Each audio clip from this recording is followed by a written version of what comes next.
sekitar kita. Ya. Coba sebelum masuk pembelajaran, sekarang anak-anak amati di sekitar kalian. Ya, adakah contoh benda yang sedang menerima?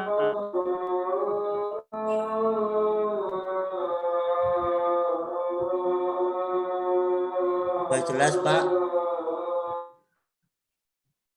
Sudah jelas, Pak. On mute, Pak. Itunya dimutkan dulu, Pak Albande. Mutnya, iya. Ya. Maaf, dari awal tadi sudah bisa dengar Pak Guru apa belum ya tadi? Dari awal. Ulangi. Awal udah dengar, Pak. Tadi Ya, cuma Pak. sebentar. Ya. Oh ya. Jadi sebelum masuk ke pelajaran, coba kalian amati ya di sekitar kalian. Ya, adakah contoh ya peristiwa yang menunjukkan benda yang menyerap kalor atau melepaskan kalor? Kursi, Ya, Pak, kursi. Oh ya, Fajar Saya, coba. Pak. Saya, Fajar Pak. dulu coba. Ya, Fajar dulu coba. Ya. Gimana? Kursinya gimana? Kursi ruangan, Pak, yang terbuat dari besi terasa dingin karena ruangannya ber-AC. Oh ya, bisa itu ya. Jadi kursi yang semula itu suhunya normal ya karena berada di ruang AC, suhunya menjadi dingin ya. Berarti di situ terjadi perubahan kalor gitu ya. Kemudian Edi ya, Edi. Contoh Ya, yang saya, lain. Pak. Seng, Pak. Oh, sengnya gimana sengnya? Seng yang terasa panas karena terkena sinar matahari, Pak. Oh ya, bisa juga itu ya. Jadi seng ya karena terkena sinar matahari maka dia suhunya akan berubah. Yang semula mungkin dingin berubah menjadi panas. Ya. Sebelum lebih jauh kita membahas tentang kalor dan perpindahan ya, ini Pak Guru akan tunjukkan dulu ya, akan terangkan dulu materi perpindahan ya, biar kalian ada gambaran ya, perpindahan kalor itu seperti apa. Ya, sebentar ya.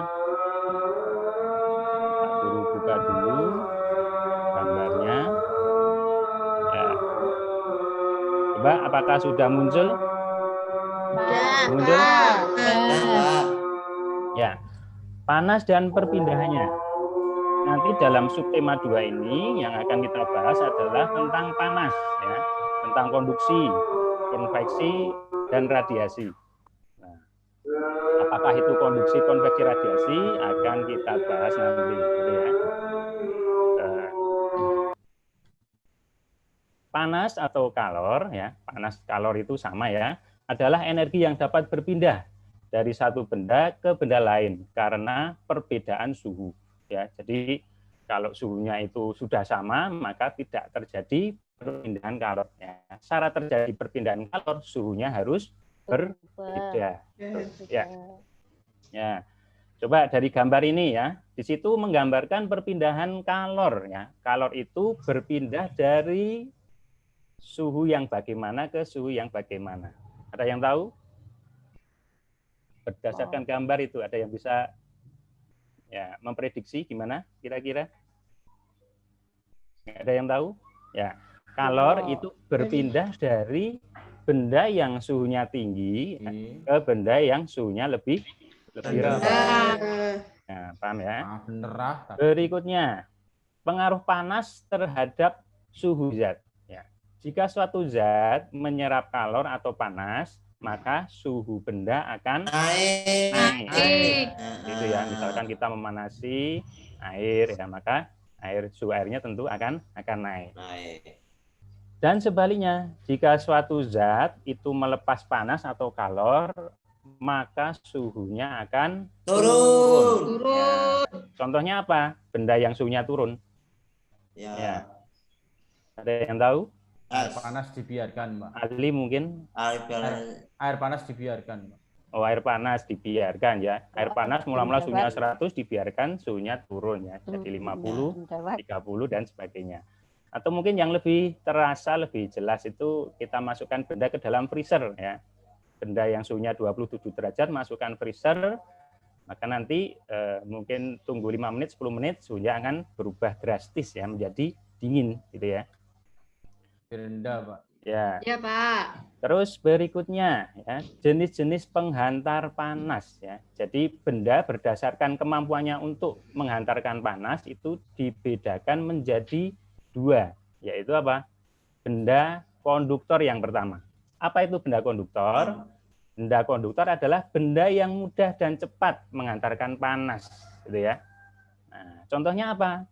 Contohnya besi, aluminium, tembaga, ya, konduktor yang baik. Ya, coba ada yang bisa mungkin memberikan ini. Besi. Ada yang bisa? Kaca, Pak? Kaca. Bisa enggak, Pak? Nah, kaca juga bisa, gitu. Selain kaca apa? Timbel. Timbel bisa, ya. Apalagi satu lagi coba. Seng. Ya, seng. Ya, bagus sekali ya. Berikutnya, jenis yang kedua yaitu benda yang sulit dan lambat menghantarkan panas yang disebut dengan isolator, ya. Contoh dari isolator adalah kayu, plastik, karet. Nah, mungkin yang lain apa? Ada yang bisa memberikan contoh yang lain? Lem. Apa? Lem, Pak. Lem. Ya. Oh, lem itu juga bisa ya. Atau mungkin yang sering dipakai ibu-ibu di dapur kalau mau menurunkan panci dari Kain, apa itu kain. dari tempat Bisa, Pak. kain juga termasuk dari isolator. Ya. Yang berikutnya konduksi ya. Kita akan membahas tentang konduksi. Apa itu konduksi ya? Konduksi adalah perpindahan panas tanpa disertai perpindahan zat perantara. Ya. Jadi kalor dalam berpindah itu ada 3 cara ya. Yang pertama cara konduksi, yang kedua cara konveksi, dan yang ketiga adalah cara radiasi. Kita bahas dulu yang pertama yaitu perpindahan panas secara konduksi. Apa itu? Perpindahan panas yang tanpa disertai perpindahan zat perantara. Gitu ya. Jadi yang berpindah itu hanya panasnya saja, sedangkan zatnya tidak ikut berpindah. Ya. Contoh yang paling jelas itu saat kita memanaskan sebatang besi di atas api ya. Kita taruh salah satu ujung besi ya di atas api ya. Maka nanti ujung tangan kita akan merasakan panas. Panas, gitu ya. Pak. Yuk. Kenapa kok bisa panas? Ya, karena kalornya berpindah dari api menuju tangan. Ya. Di situ zatnya berpindah apa tidak? Tidak. Nah, hanya kalornya saja yang berpindah. Maka ini termasuk peristiwa apa? Perpindahan panas secara konduksi. Nah, berikutnya peristiwa konduksi dalam kehidupan sehari-hari ya. Contohnya kita tiap hari mungkin ya sering menggunakan setrika ya. Setrika itu terdiri dari beberapa bagian ya. Ada bagian atas ya yang kalau kita pegang itu nggak panas ya toh. Nah, dan ada bagian bawah yang nanti bersentuhan dengan air ya. Maka ini bagian bawah ini termasuk jenis apa? Konduktor ya. Konduktor. Jadi terjadi namanya peristiwa konduksi. Ya. Terus berikutnya contoh konduksi yang kedua yaitu saat kita mengaduk teh. Oh, mengaduk kopi apa teh nih ya? Kopi panas. Ya. Kopi panas. Ada yang suka minum kopi? Nah, Kopi itu hitam. nggak suka ya? Biasanya kopi itu minumannya Pak, orang sukanya dewasa apa? ya. Kalau anak-anak Kopi ini jarang Bapak yang nih Batak suka Indung, minum Pak. kopi. Ya. Ya, sendok yang semula dingin nanti lama-lama akan terasa panas. Maka di situ terjadi peristiwa konduksi. Konduksi, Pak. Ya, Pak. Terus yang berikutnya, perpindahan panas yang disertai dengan perpindahan zat perantara. Namanya apa? Konveksi. Nah, konveksi ya. Peristiwa konveksi ini terjadi pada zat cair dan gas. Ya, dan gas. Ya, contoh konveksi yang paling gampang itu saat kita merebus air. Ya. Coba kalau kita merebus air, itu air yang panas terlebih dahulu itu bagian mana? Bawah atau yang atas? Bawah. Yang bawah, ya karena bersentuhan atau berdekatan dengan api. Nah, air yang terkena panas, maka massa jenisnya nanti akan apa? Akan menurun Kalau massa jenisnya menurun, maka dia akan apa? Bergerak naik atau mengambang itu ya. Nah, air yang bawah bergerak naik, otomatis air yang atas yang massa jenisnya lebih besar itu dia akan bergerak turun. Nah, gantian ya, yang panas naik, yang dingin turun, terus nanti sampai di bawah kena panas lagi. Ya, nah, itu terjadi secara berulang-ulang, maka nanti yang terjadi semua bagian air akan menjadi panas. Gitu ya. Ya, contoh yang berikutnya adalah asap pada cerobong pabrik. Ini juga memanfaatkan peristiwa konveksi. Ya, terus contoh yang ketiga, ya ini konveksi paling besar yang terjadi di bumi ya. Ini adalah proses terjadinya angin darat dan angin laut. Ya, coba siapa yang tahu ini angin darat itu kira-kira terjadi pada siang atau malam hari itu? Darat malam. Ya, angin darat pada malam hari, sedangkan angin laut terjadi pada siang hari, Pak.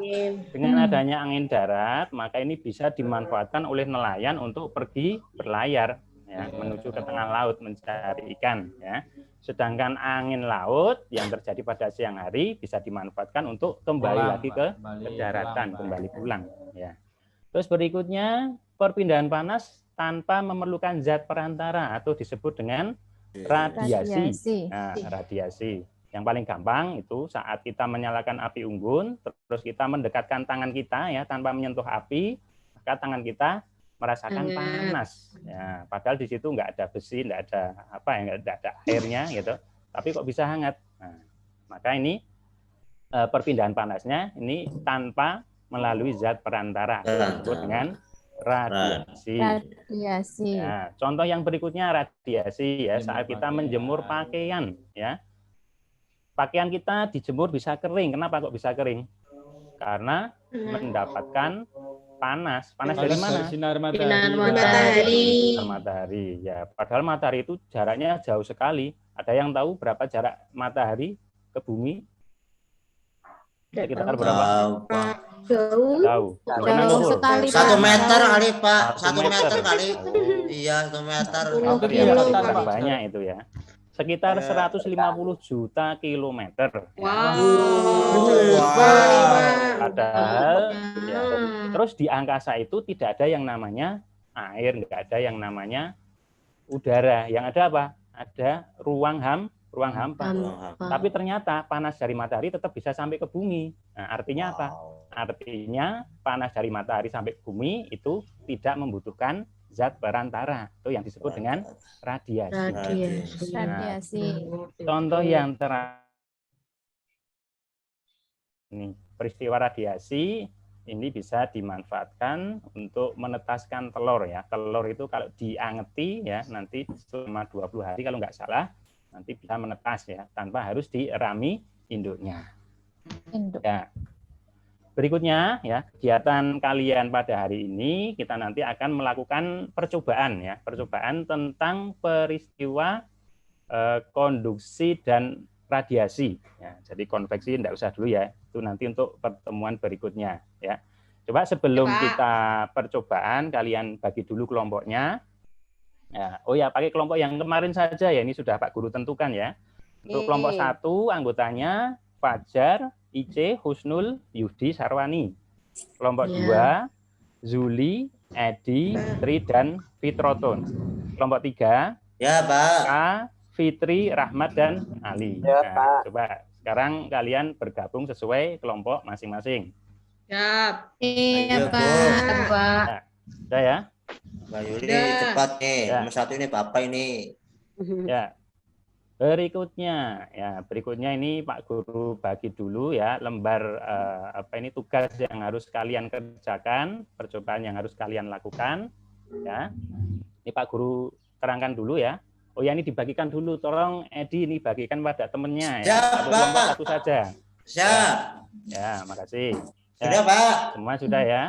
Ya, ini yang pertama kalian lengkapi dulu identitasnya ya. Kelompok 1 anggotanya siapa saja ditulis semua ya. Jangan sampai ada yang terlewat. Ya. Berikutnya kita melakukan percobaan pertama yaitu perpindahan panas secara konduksi ya. Alat dan bahan yang perlu disiapkan adalah termos yang berisi air hangat, jangan termos kosong ya. Terus berikutnya gelas sendok ya. Semua sudah bawa? Sudah, Sudah, Pak. Ya, bagus ya. Paling tidak satu kelompok itu ada satu gitu ya. Terus bagaimana langkah kerjanya? Langkah kerjanya itu nanti air dari termos, air hangat dari termos kalian masukkan ke gelas. Ya, setelah itu masukkan sendok ke dalam gelas yang berisi air hangat. Ya, setelah beberapa saat peganglah ujung sendok dengan tanganmu. Tetaplah memegang ujung sendok selama 2-3 menit. Nah, catatlah apa yang kamu rasakan. Ya, setelah melakukan percobaan itu, nanti kalian jawab pertanyaan berikut. Ya, nomor 1, apa yang kamu rasakan setelah memegang ujung sendok yang dimasukkan dalam air hangat? Yang kedua, mengapa ujung sendok yang kamu pegang terasa hangat atau panas? Dan yang ketiga, termasuk peristiwa apakah perpindahan panas pada percobaan ini? Mengapa disebut demikian? Ya, coba ini percobaan pertama kalian lakukan dulu. Setelah itu kalian catat hal-hal yang penting, kemudian kerjakan soal 3 nomor ini ya. Silakan. Ya. Ya, Pak. Sudah selesai ya? Selesai, Pak. Ya, sudah selesai. Ya. Ya, berikutnya kita lanjut dulu ke percobaan yang kedua. Ya, percobaan kedua adalah perpindahan panas secara radiasi. Ya. Alat dan bahan yang diperlukan adalah lilin, korek api, dan penggaris. Sudah kalian siapkan semua? Ya, Pak. Ya, bagus. Ya, terus langkah kegiatannya. Yang pertama, kalian nyalakan lilin menggunakan korek api yang telah disiapkan. Coba dinyalakan dulu. Sudah? Sudah, Pak. Bagus. Ya, kemudian salah satu atau mungkin 2 anak kalau penasaran gitu ya, dekatkan tangan ke nyala api pada jarak 2 cm. Ya. Untuk mengukur 2 cm ini gunakanlah penggaris ya. Jadi jangan cuma dikira-kira. Ya. Jangan sampai nempel api nanti melepuh ya. Ya, yang lainnya menyatat ya, yang tidak tidak mendekatkan tangannya tugasnya nyatet gitu ya. Terus yang ketiga, pindahkan tanganmu pada jarak 4 cm dan dari nyala api, apa yang kamu rasakan, catatlah. Ya, jadi jaraknya ini lebih jauh lagi. Nah, kalian catat. Ya. Sudah? Ya. Nah, yang terakhir, pindahkan tanganmu pada jarak 8 cm dari nyala api. Apa yang kamu rasakan, catatlah. Gitu ya. Ya, Pak. Ya, Pak. Kalau sudah, nanti kalian jawab juga pertanyaan berikut. Bagaimana panas dari nyala api bisa kamu rasakan? Terus yang kedua, apa nama perpindahan panas yang terjadi pada percobaan di atas? Ya. Ya. Ya, Pak. Pak. Nah, untuk percobaan yang kedua, ya. Terus yang terakhir adalah kalian membuat kesimpulan. Coba masing-masing kelompok untuk menyimpulkan hasil dari percobaan tadi. Ya. Ya, Pak.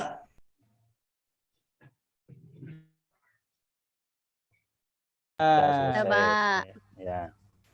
Baik ya, kalau kalian sudah selesai semua, sekarang tugas dari masing-masing kelompok adalah mempresentasikan hasil diskusi kelompok ya, hasil dari eksperimen dari masing-masing kelompok. Ya. Coba kita mulai dari percobaan yang pertama tadi, konduksi. Coba kelompok berapa ini yang mau menyampaikan hasilnya? Ya, kelompok 1 silahkan. Ya, kelompok 1. Ya. Percobaan. Setelah melakukan percobaan yang saya rasakan, lama-kelamaan ujung sendok terasa hangat. Iya. Terus? Kemudian menjawab pertanyaan yang pertama, apa yang kamu rasakan setelah memegang sendok yang dimasukkan air hangat? Lama-kelamaan ujung sendok akan terasa hangat. Ya, bagus. Kemudian yang kedua, mengapa ujung sendok yang kamu pegang terasa hangat? Karena panas merambat dari air hangat ke ujung sendok yang kita pegang. Yang ketiga, termasuk peristiwa apakah perpindahan panas dalam percobaan ini? Mengapa disebut demikian? Termasuk peristiwa konduksi. karena panas berpindah tanpa diikuti perpindahan zat perantaranya. Sekian dari kelompok 1. Oh ya, bagus sekali ya. Jadi sudah tepat ya, sudah benar ini apa yang disampaikan oleh kelompok 1. Ya, coba untuk kelompok yang lain, adakah mungkin yang hasilnya berbeda ataukah sama? Sama, Pak. Sama semua.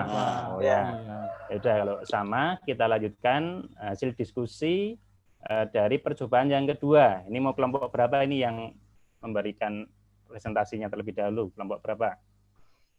Ya Pak, kelompok 2 Pak. Oh ya, kelompok 2. Edi ya, Ya, silakan Edi. ya, hasil percobaan radiasi pada saat tangan di dekatan api pada jarak 2 cm, tangan terasa panas. Iya. Saat tangan berjarak 4 cm dari api, tangan terasa agak panas. Ya. Saat tangan berjarak 8 cm dari api, tangan terasa hangat. Ya, betul sekali. Terus, Ya. ya. Sudah? Ya. Nyala api dapat dirasakan oleh tangan karena energi panas merambat tanpa melalui zat perantara. Perpindahan panas pada percobaannya lilin adalah perpindahan panas secara radiasi. Iya, bagus sekali. Demikianlah hasil dari kelompok 2, Pak. Iya, terima kasih Edi yang sudah menyampaikan hasil diskusi dari kelompok 2. Mungkin dari kelompok lain ada yang berbeda mungkin? Ada? Sama, Pak.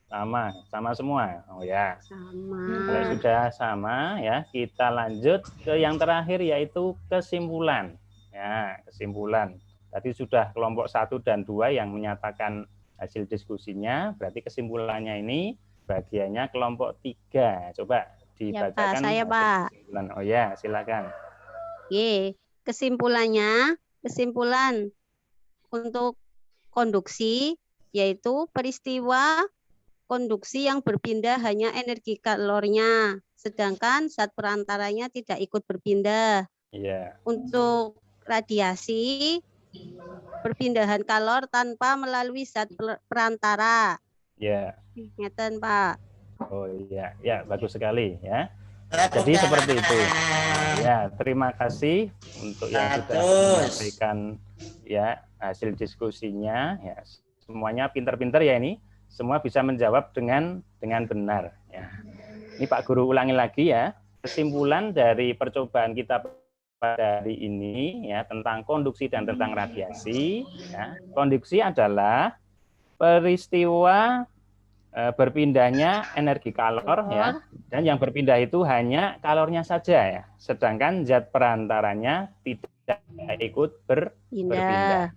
Sedangkan radiasi adalah perpindahan kalor tanpa melalui zat perantara. Ya, jadi seperti itu ya. Sudah paham ya semua ya? Sudah paham ya. Kalau sudah paham, mungkin pertemuan kali ini kita cukupkan sekian ya. Jangan lupa nanti sampai di rumah ya, anak-anak pelajari halaman 25 ya. Besok kita masih subtema 2 ya, tapi yang perpindahan kalor secara konveksi ya. Besok akan kita demonstrasikan ya seperti apa gitu ya. Ya. Coba sebelum acara pertemuan ini kita tutup, silakan salah satu untuk memimpin doa ya. Coba Ali memimpin lagi ya. Iya Pak, siap Pak. Siap, gerak. Berdoa mulai. Alhamdulillahirrahmanirrahim. Selesai. Ya, cukup sekian. Assalamualaikum warahmatullahi wabarakatuh. Waalaikumsalam warahmatullahi wabarakatuh. Tuh. Baik, terima kasih.